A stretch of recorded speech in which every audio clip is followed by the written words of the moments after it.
Hi folks, as promised, I'm back with my review of Guinness. I have the can right here. A little background. JJ Rudy, I think he did one. Well, anyway, Chad's reviewed this like 3 times over at Chad's Beer Reviews. Insane amount of times, but I figured it was time I did a review of it as well. I know Jody's reviewed it, El Harlock. Everybody's just about reviewed this. But you know, it is one of my favorites. I get this often, so why not?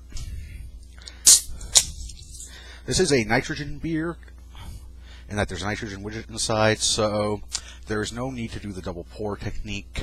You can just do it this way. Might be pissing off a lot of Guinness drinkers. The double pour technique can be fun. I encourage you guys to look it up if you can on YouTube. It's done several ways, but if you don't have the time, certainly won't stop your enjoyment of this beer. I should mention I'm using an actual Guinness glass. I actually bought this one. So, most stouts are meant to be enjoyed in a tulip-shaped glass, which is what this glass is. And as you can see, because it's nitrogen, lots of stuff going on there. So, gotta let that settle for a couple minutes. A little background history. Guinness is from Ireland. It's been brewed for over 250 years. The closest thing to actually what was brewed back then is probably going to be either the extra stout or the foreign stout. I've never seen a foreign stout. I don't think anybody has. So, not much else to really say about it. It's a dry Irish stout. Chad's reviewed this 3 times, and part of the reason is, according to him on the comments, thank you, that you left on my page, is that he lost the first video and then had to re-review it to give it its fair shake. I assume he's also getting bombarded. Guys, there's so many other stouts now and porters that, honestly, Guinness is not the end-all be-all stout. It's good, it is not the end-all be-all. The following this thing has is akin to Budweiser, so I still enjoy it, don't get me wrong.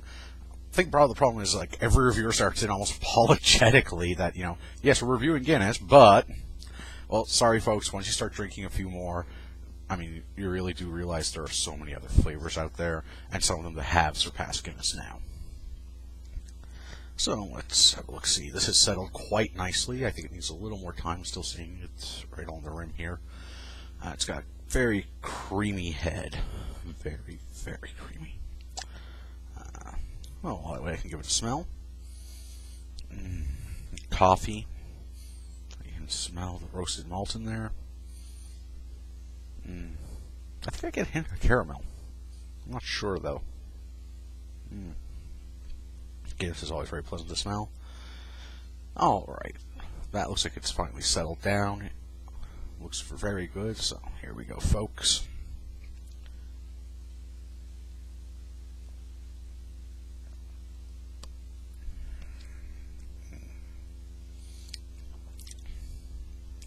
This, my friends, is an excellent beer.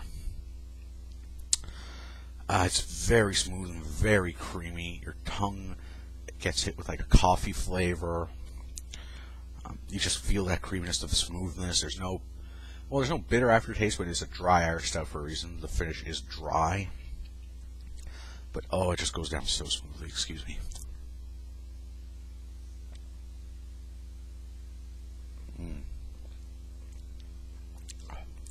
Don't know if you guys can see, but look at that lacing. Oh, that's excellent.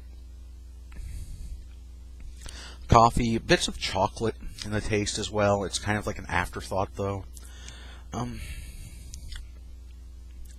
This has like extreme brand recognition. You say stout, people will think Guinness.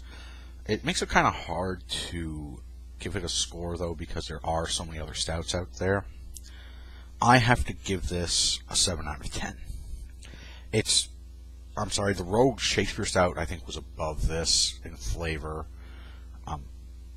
But this, again, is still an excellent, excellent stout. I encourage people to try it. This might not be the best starter stout there is, but it is, to my mind, an excellent stout. Just still, there are better ones out there now. Go out and try a few, you know? Or check out all our reviews.